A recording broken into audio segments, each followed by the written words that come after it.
السلام علیکم بچوں، امید ہے کہ آپ سب ٹھیک ہوں گے۔ آج ہمارا سبق ہے نیوٹن کا کارنامہ۔ اس کے پہلے 2 صفحات کل ہم نے پڑھے ہیں اور آج اس کے باقی کے 2 صفحات ہم پڑھیں گے۔ کشش ثقیل کی درافت، جس کا راز اس نے ایک سیب کو گرتے دیکھ کر بتایا تھا، نیوٹن کا سائنس کی دنیا کو سب سے قیمتی تحفہ تھا۔ اس نے بتایا کہ مادے کا ہر ذرہ دوسرے ذرے کو اپنی طرف کھینچتا ہے۔ اسی باہمی کشش سے یہ نظام شمسی اور ستاروں و سیاروں کے نظام قائم ہیں اور اپنے مخصوص طریقے سے متحرک ہیں۔ اس اصول کی مدد سے نیوٹن نے زمین اور سورج کے وزن کا شمار کیا۔ سمندری جوار باٹا کو بھی اس نے چاند اور سورج کی کشش کا نتیجہ قرار دیا۔ جیسا کہ میں نے آپ کو کل بھی سمجھایا ہے، کشش ثقیل کس کو بولتے ہیں؟ وہ کشش جس سے اجسام زمین کے مرکز کی طرف مائل ہوتے ہیں، اور اس کو ہم سائنس میں گریوٹی پڑھتے ہیں، جو آپ نے پڑھا بھی ہوگا، ہے نا؟ اچھا، اور اس نے جو نیوٹن تھا نا، اس نے درخت سے سیب گرنے پر غور کیا اور بتایا کہ مادے کا ہر ایک ذرہ جو ہے وہ دوسرے ذرے کو اپنی طرف کھینچتا ہے، اور اسے باہمی کشش کی بدولت تاروں اور سیاروں کا نظام قائم ہے۔ نیوٹن نے ریاضی کے علم میں کچھ نئے اضافے کیے جن سے آج سبھی علوم مستفید ہو رہے ہیں، کیونکہ نئی حدوں کو چھونے کے بعد ریاضی کا اطلاق نہ صرف زیادہ وسیع قسم کے مسائل پر ہونا ممکن ہو گیا، بلکہ مختصر فارمولوں نے لمبے چوڑے اربوں کی جگہ لے لی۔ نیوٹن اپنی تخیل کی اڑان سے معلوم علم کی حدوں کو پھاندتا قدرت کی گہرائیوں تک پہنچ کر اس کے راز ڈھونڈ لاتا تھا، جن کے مفہوم کو وہ اپنے سائنسی دماغ سے آشکار کرتا۔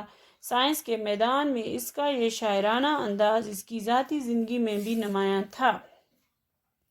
یہاں پہ مس پرنٹ ہوگا، آپ سب کو بھی ادھر تھا لکھ کے ہے، اب میں نے لکھا ہے، آپ بھی دیکھ لینا۔ نیوٹن اپنی بنائی ہوئی دنیا میں ہی بستا تھا۔ اسے اکثر اپنے لباس، رہن سہن کے ڈھنگ اور کھانے پینے کی سدھ نہ رہتی تھی۔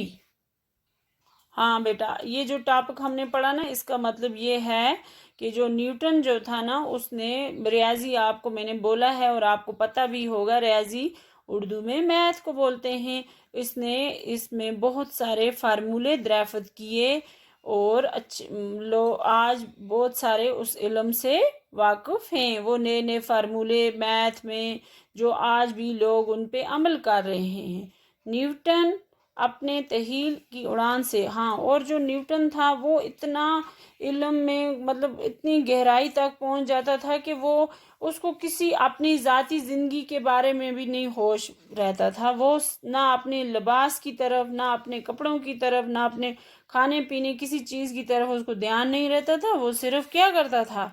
سائنس اور میتھ، ان چیزوں کے بارے میں پڑھتا تھا اور نئی نئی ایجادیں کرتا تھا۔ ریاضی کی مشقوں سے نیوٹن کا بنیادی مقصد اپنا جی بہلاوا تھا۔ وہ سائنس کے تجربے محض اپنی تسکین کے لیے کرتا تھا، اسے اپنی دریافت اور ایجاد شائع کرنے کا شوق نہ تھا۔ اس نے اپنے دوستوں سے کہا، میں کچھ بھی شائع نہیں کروں گا، کیونکہ اس سے جانکاروں کی تعداد میں اضافہ ہوتا ہے۔ جو نیوٹن تھا، اس کو یہ جو میتھ، سائنس، ان کے یہ نئے نئے تجربے کرتا تھا، مگر اس کا یہ ایک مشغلہ تھا، یہ شوق تھا اس کا، اور یہ شائع نہیں کرتا تھا۔ اپنے دوستوں کو اکثر یہ بولتا رہتا تھا کہ میں یہ شائع نہیں کروں گا، نئے نئے تجربے کرتا تھا مگر وہ شائع نہیں کرتا تھا۔ 20 سال تک اس نے اپنے مطالعے کے بہترین نتائج کو چھپا کر رکھا۔ آخر ایک دوست کی ان پر نظر پڑ گئی، جس نے اس سے قائل کیا کہ سماج کے تئیں اس کی بھی کوئی ذمہ داریاں ہیں۔ اس کے مجبور کرنے پر اس نے لاطینی زبان میں، جو کہ اس زمانے میں سائنس کی زبان تھی، 3 جلد میں شائع کی، جن کا عنوان تھا سائنس کے ریاضی اصول۔ یہ کتابیں انسانی علم کو کئی مرحلے آگے لے جانے کا باعث اور آنے والی ساری سائنس کی بنیاد بنی۔ مگر نیوٹن کے زمانے میں ان سے کوئی خاص ہلچل نہ پیدا ہو سکی کیونکہ یہ اکثر عالموں کی سمجھ سے بھی بالاتر تھیں۔ نیوٹن جو تھا اس نے کتنے سال اپنے جو نتائج تھے جو اس نے وہاں پہ ایکسپیریمنٹ کیے تھے وہ کتنے سال اس نے چھپا کے رکھے، 20 سال۔ آخر اس کا ایک جو دوست تھا اس کی اس پہ نظر پڑ گئی، اس نے بولا کیا کر رہے ہو آپ، یہ سارا سامنے لاؤ تو ہم اس کو آگے بڑھاوا دیں گے۔ تو پھر جب انہوں نے اس کو شائع کیا، وہ کس زبان میں کیا؟ لاطینی زبان میں۔ وہ جو زبان تھی وہ اس ٹائم کے سائنس اور ریاضی کی، مطلب اس ٹائم وہ سائنس کی زبان تھی، ہے نا۔ اور کتنی جلد میں شائع کیا؟ 3 جلد میں۔ اس کا عنوان کیا تھا؟ سائنس کے ریاضی اصول۔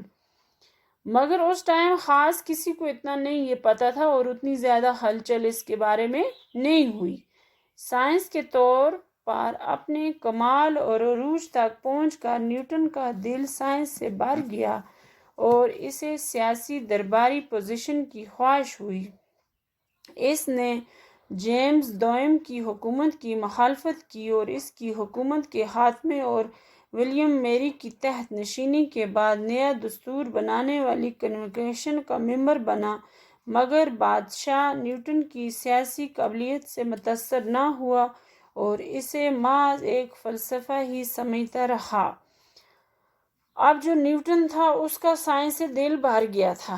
اب اس نے کس میں اپنی پوزیشن کی خواہش کی، اپنے آپ کو کس میں جانے کے لیے اس نے بولا کہ میں اب یہ کام کروں گا، کس میں؟ سیاست میں۔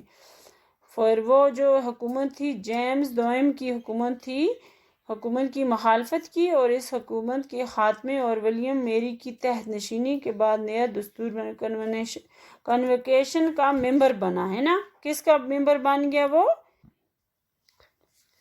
کنونشن کا ممبر بنا، مگر جو بادشاہ تھا اس کو یہ ایک محض فلسفہ ہی سمجھتا رہا۔ نیوٹن 61 سال کی عمر میں سائنس اکادمی کا صدر بن چکا تھا۔ کتنے سال کی عمر میں وہ صدر بنا تھا؟ 61 سال کی عمر میں۔ 2 سال بعد وہ سر کے خطاب سے نوازا گیا۔ اب وہ انگلینڈ کی اونچی سوسائٹی کا ممبر تھا۔ کس کا ممبر تھا وہ؟